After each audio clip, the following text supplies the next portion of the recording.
remarks, but I wrote some things down while I was sitting here because I don't know. First of all, as a citizen, I would like to express my utter disdain and embarrassment for the blatant disrespect for our local healthcare officials. That was totally appalling. So for booing and hissing our local healthcare professionals, you should be ashamed of yourselves. Second, this is not me, the people. This is we, the people, okay? I mean, we went off the rails on a crazy train. Ozzy Osbourne couldn't have said it any better himself. And I guess nobody's going to Walmart anymore either, so.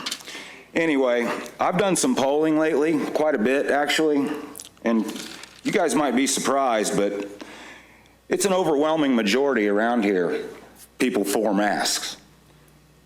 Overwhelming, you know. So we'll just call them the silent majority, okay? All right, so I sat over there all day and didn't say a word, so anyway, I really hate doing this too because I've been receiving some threats lately, but here goes. My name is Nathan Horstman. I live at 2550 State Highway 248, Branson.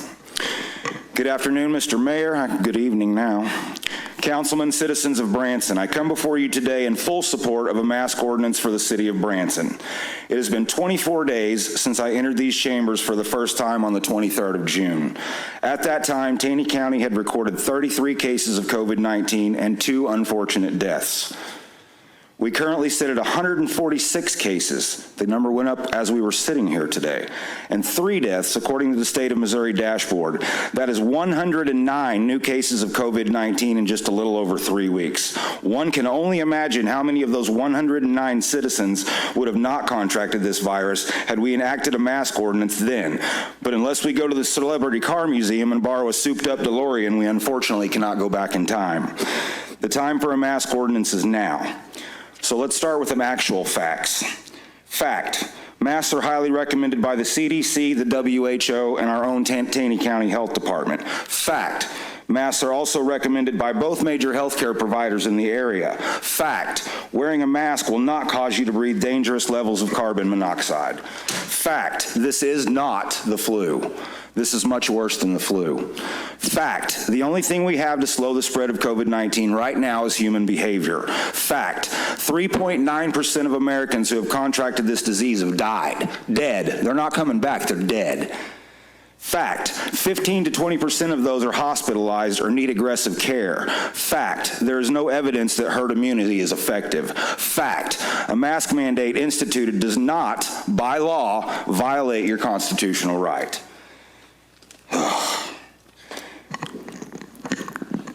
Throughout this whole process, I have learned a lot. It's amazing what a career restaurant server can do with countless hours, a cell phone, a laptop, and a genuine care for his fellow neighbors. I am humbled with all of the help, advice, knowledge, and insight that I have received on this unfortunate journey through this unprecedented time in all of our lives.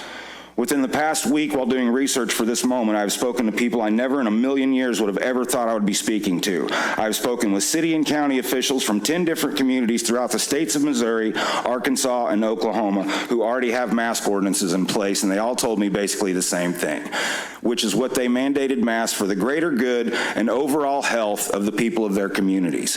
They all agree that masks are not the overall answer to the problem, but in legitimate scientific studies, they are the best and least intrusive weapon to help slow the spread of this highly contagious virus right now. And so far, it is making a difference.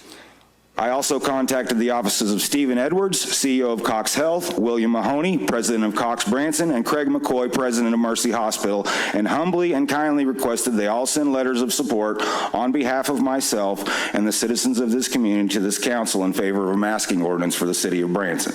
I was also assured they would do so. It is my hope that you receive those letters.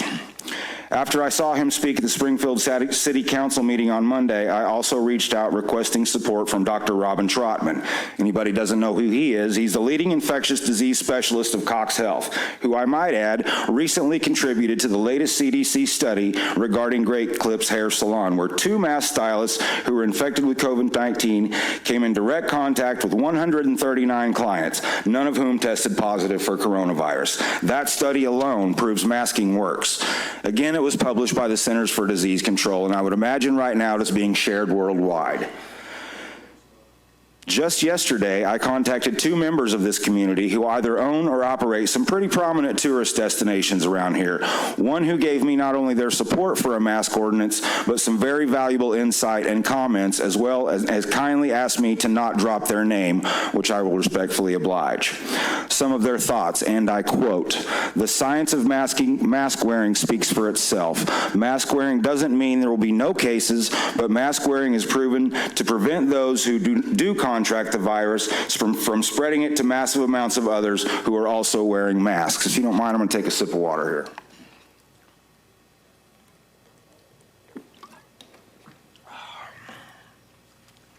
They then added this very heartfelt comment, which I wholeheartedly agree with. "I remember a time when Americans would do anything to protect the lives of other Americans. We know that this virus is spread through respiratory droplets, and masks minimize that risk. Why would we not want to wear a mask to save a fellow American from pain, suffering, and possibly death?"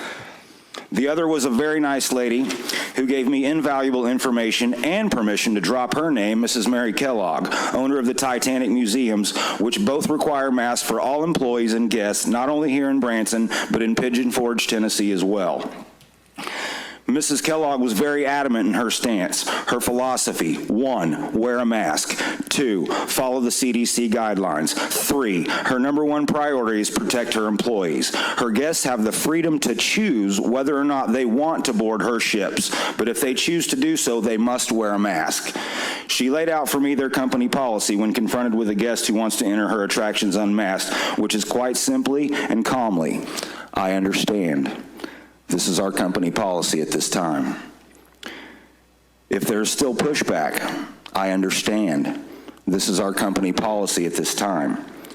She informed me she has faced very little pushback and gave me another fact: business is booming anyway, and they have encountered more people in favor of their policy than against it. The bottom line for her is the health and safety of her employees as well as her guests. Mr. Mayor, Mr. LeBlanc, please be patient with me here. I spent a lot of research talking to a lot of people about to do this, so I'm going to read it anyway. I have read and heard so many people state that wearing a mask is a violation of their constitutional rights. This is also not true. I know this because I contacted a constitutional lawyer to find out. I will try to convey his opinion without butchering it. If we're talking about the U.S. Constitution and whether or not a mask mandate violates any sort of constitutional right, it does not. The 10th Amendment, which gives all powers not enumerated by the Constitution to the states, the powers not delegated to the United States by the Constitution, nor prohibited by it to the states, are reserved to the states, respectively, or to the people.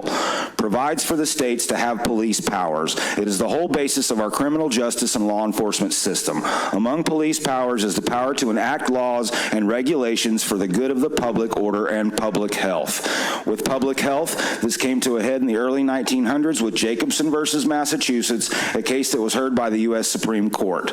In Jacobson, there was an outbreak of smallpox in Cambridge. The city passed an ordinance requiring everybody to get vaccinated or revaccinated against smallpox. Jacobson refused and was fined $5. That's about $150 today. He argued that forced vaccination or jailing, fining him for not being vaccinated violated his constitutional rights, arguing that the requirement was unreasonable, arbitrary, and oppressive. The court ruled in favor of Massachusetts, basically saying that in every well-ordered society charged with the duty of conserving the safety of its members, the rights of the individual in respect of his liberty may at times, under the pressure of great dangers, be subjected to such restraint, to be enforced by reasonable regulations as the safety of the general public may demand. and that real liberty for all could not exist under the operation of a principle which recognizes the right of each individual person to use his own, whether in respect of his person or property, regardless of the injury that may be done to others. The court held that mandatory vaccination policy was not unreasonable, arbitrary, or oppressive, as long as it didn't go beyond what was necessary to protect the public health. So yes, there is no constitutional violation under the United States Constitution. As for Missouri statutory law, Missouri allows for city, county, and state health departments to enact mandates for the purposes of protecting the public health.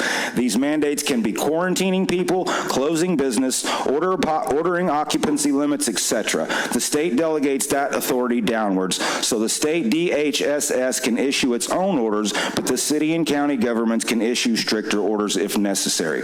Jacobson has been repeatedly upheld by the U.S. Supreme Court. So I presented factual information from health officials, other city governments from 3 different states, doctors, scientists, and a constitutional lawyer. Now please allow me to voice my own opinion. I said this last time. I know masks suck.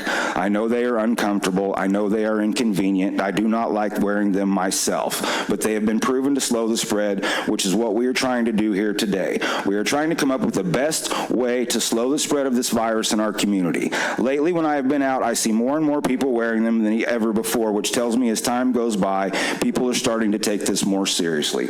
Major companies are starting to get on board as well, most recently Walmart, along with Costco, Apple, Verizon, Starbucks, Menards, AT&T, Walgreens, CVS, Aldi, Best Buy, and the list goes on. Here in our community, Silver Dollar City was the first to lead the charge, and I haven't heard much of anything negative coming from out there. Just like anything else, people will get used to it. Robert Redfield, director of the CDC, recently said, if all of us would put on a face mask covering for the next 4 to 6 weeks, we could drive this epidemic into the ground. He also said wearing a mask is not a political issue, it is a public health issue. I'm glad to see the president wear a mask this week and the vice president. We need them to set the example. The bottom line is masks work. So in closing, I have one comment for the naysayers, anti-maskers, conspiracy theorists, and armchair infectious disease experts, and those of you that believe it violates your constitutional rights if you're mandated to wear one in public. You have spoken out against career scientists, healthcare professionals, even the own professionals in your own community who are out there risking their own lives, working tirelessly every day to save your neighbors who have contracted this virus. Listen to these people and heed their warnings, because I guarantee you, if any of you contract this virus, you will be begging those same people to change to save your lives. Wear the damn mask.